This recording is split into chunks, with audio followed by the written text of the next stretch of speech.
Hello again from my favorite coffee shop in Moscow.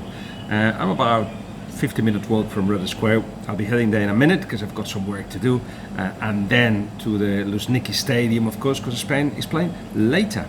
But what a fantastic day of football again. And where to start? Perhaps with the fact that you won't find the best quality football in a World Cup.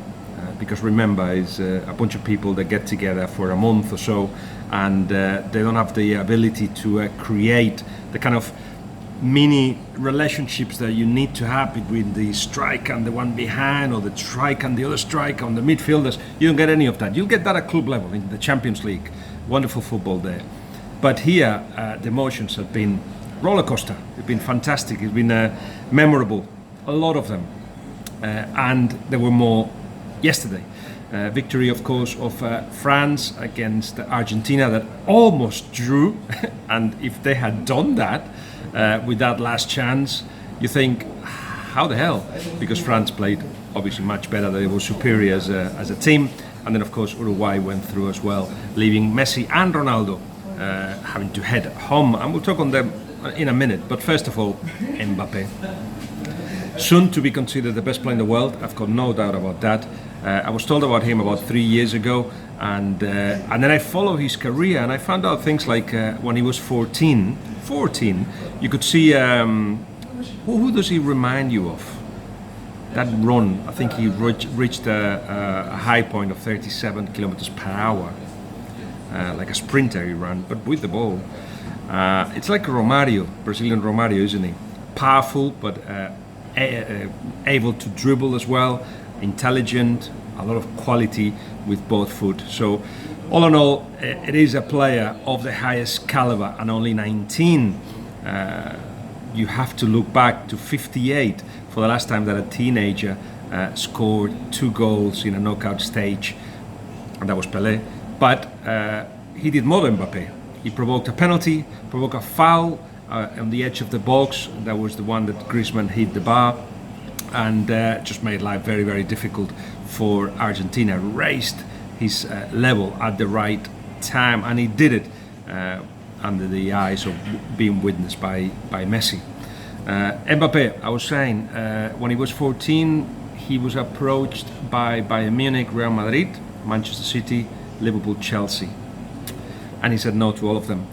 He was at Monaco, and at 17, there was the possibility of going to Real Madrid, and he said no to that either. And that was when he was 18, before going to PSG. At 17, there were a lot of teams interested in him. One of them was Arsenal, but his family and the agents asked for £7 million. For a 17-year-old, Arsenal decided not to continue the conversations because there's always a risk. But quite clearly, this is a young man, who speaks and behaves like an older man, much older man, a guy in his 40s almost. He has a very clear idea of where his future lies. He's going to go to the top. He wants to go to the top, but he's doing it in an intelligent way. He's not rushing anything, hence him saying no to all of those. And perhaps that's the reason why the commission was so high, because actually to convince him, which nobody was able to really at 17 to move him from Monaco, it was such a big job, almost impossible, that the agents were demanding that much money to do the effort. In fact, he did not want to move from Monaco. He won the league with Monaco, of course. A little detail that I heard as well, on the day of the victory, of the league victory, while everybody else was on the phones and celebrating, he did not have a phone himself, and he went to bed, to sleep, to rest. He is a man who thinks a little bit different about his football than a typical 19-year-old. But he's got the ability to go to the top. There's no doubt about that. For me, soon, but not yet, we're going to see a new era, the Neymar and Mbappe era. And I say that because I see them in separate clubs. Maybe not this summer, but in the future, in the near future, they will be representing different clubs, and we will be seeing them as the ones that take football to another level, that give us the possibility of having another rivalry at the top. And they represent contrasting personalities, don't they? So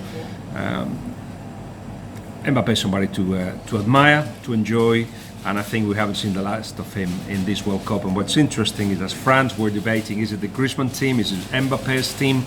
And quite clearly, even Griezmann was talking at the end of the game that you have to give the ball to Mbappe right now, in a literal but also symbolic way. It should be Mbappe's team. Griezmann hasn't reached that level expected in this World Cup. Mbappe has certainly do so. And how about Messi and Ronaldo? Well, we've been talking about Argentina here, and quite clearly the team did not help Messi, and that gives you a lesser Messi. And a lot of people say, yeah, well, you need to have, or he could do it at Barcelona because he had Iniesta and he had Xavi. Well, of course, anybody that is a top player, to get to the best of you level as an individual, you need a very good team.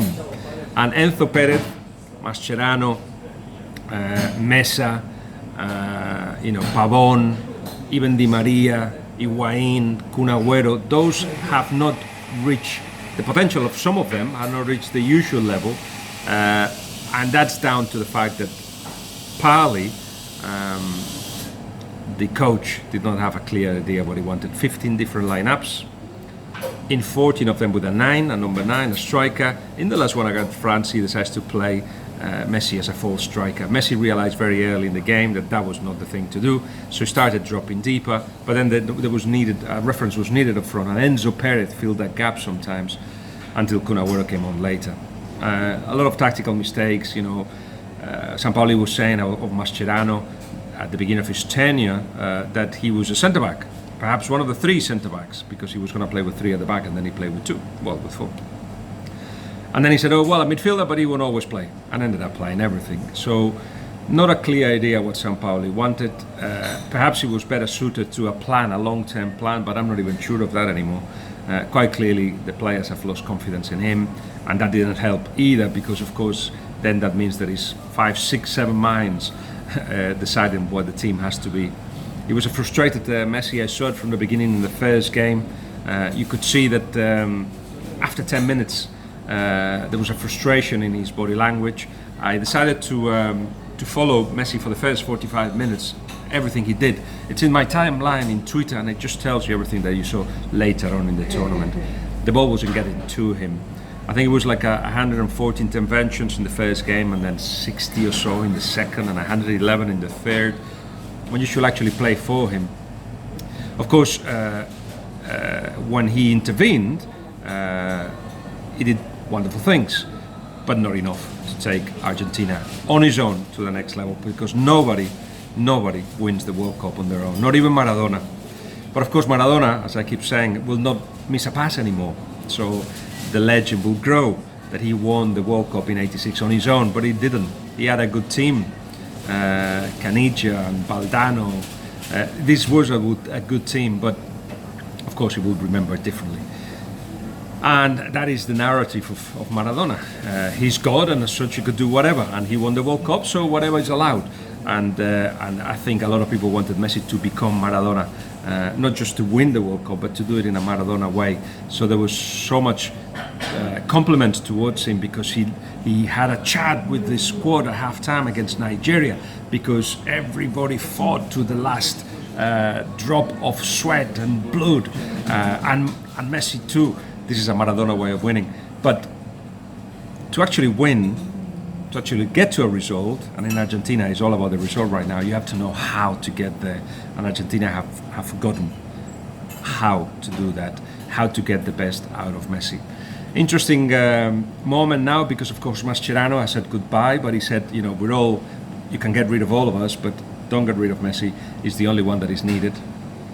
Biglia as well has retired internationally, and I think Leo Messi learned from the experience of saying what he thought 2 years ago when he retired internationally after losing the Copa America against Chile in the penalty shootout, and then the whole of Argentina convinced him otherwise, so he had decided not to speak after the game.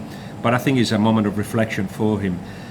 He's going to be 34 in the next World Cup, which you would say that he's still able, more than capable of making an impact, as he will still be in the elite. But quite clearly you cannot go to a World Cup and have a good season. It's just not possible. You have to choose. Some others do that. He had to help Barcelona from the beginning of the season because of the departure of Neymar and because Real Madrid beating Barcelona in the Spanish Super Cup and everybody being depressed, and he said, I'll put the team on my shoulders. And he did that from the beginning, game against Alaves and Betis, right at the beginning where he scored and assisted, and you could see that he wanted everybody lifted. But he had to do that throughout the season. It got to the end tired. He's got to choose now. So maybe the alternative will be not to go to the qualifiers and then play in World Cups or Copa Americas. There's one in 1 year's time, I think. We will see, because nobody knows, not his family, not his teammates, not Sampaoli, not the Federation, what his next step is going to be. How about Portugal, Uruguay? Let me tell you a story about Uruguay to understand what's behind the feeling towards the shirt and the feeling towards the national side. It's a story told by Godin. There's a tradition in the changing room of Uruguay, sorry, by which when you make your debut with the national side, a veteran gives you the shirt, folded and crispy and sharp and bright, gives you the shirt and says, remember, this shirt is being worn by superstars, by heroes in the 30s and 50s, Obdulio Varela and so many. So now it's your turn to have it. Respect it. So of course it's a big moment. It's they passing an ideal of what it is to be an international with Uruguay. Remember, 3.3 million people, a tenth of the inhabitants of Peru, a tenth of the inhabitants of Venezuela. But look at them, overachieving completely. Anyway, Godin got the shirt, wore the shirt, and at the end of the game, he just hung it in the wall, and he fell on the floor. And someone said, "Kid, that shirt never on the floor." And that's where Godin realized the respect you have to give to that shirt. This is a bunch of people, as Cavani has explained in a wonderful letter that he's written to a 10-year-old Cavani, where that love for the nation comes from, that need to reduce the ego, to think of the collective. Those things are obvious to see in Uruguay when they play. They play every minute as if it was the last minute of the World Cup final. That's how they do it, and that's so difficult because you have to be committed. You have to suffer and enjoy the suffering almost, and to realize that you have to do things not just for you but for your teammates as well. Another thing that's helping them is that they have little associations that have been transferred from club level, or from many years in the national side. Cavani and Luis Suarez have been together for 10 years. They were as 19-year-olds in the under-20 World Cup, and they've been together since. And Jimenez and Godin, of course, the two centre-backs, are the centre-backs of Atletico Madrid, perhaps the best partnership in both boxes. And the idea of getting with Torreira, with Betancourt, with Vecino, younger players that can play the ball a bit more, but have got still that garra, that wish to recover the ball, that wish to run after rivals and to beat them in 50-50s and all that. That mixture seems to be working. They play a little bit better. They had to defend and they were happy doing so. Hence the impression from Portugal, they actually played better than perhaps they did. It's true that in the first half didn't work very well what they were trying to do. There was not much running behind, there was not much combination. Second half was better. Bernardo Silva, man of the match for me. Not much from Cristiano. But all in all, Uruguay just delivered when they needed. Fantastic second goal from Cavani, wasn't it? Fantastic. Yeah, the first one as well, but the second one, just how he swerved the ball to get away from Rui Patricio. So that's Uruguay. And Cristiano Ronaldo didn't say, he was asked about it, but didn't say what he was going to do next. Fernando Santos wants him to stay, of course, and he left that question mark because he's Cristiano. But I think he's going to be in 2 World Cups at least, because he keeps saying that he wants to retire when he's 41. If you make your calculations, 41 is 2 more World Cups. So the year that he will be 41 is a World Cup year. Maybe he will retire then. In any case, As we know, Cristiano has become more of a striker, and if the ball doesn't get delivered to him, if he's surrounded by defenders, it's very difficult for him to make an impact. When he drops deep, he slows things down. It is when he's a striker, and the ball gets to him when you actually get more from him. Perhaps the move should be from Bernardo Silva, as he did at the end of the game, to go more inside. He's got the player with the most quality at Portugal, and he could just be his link to find Cristiano.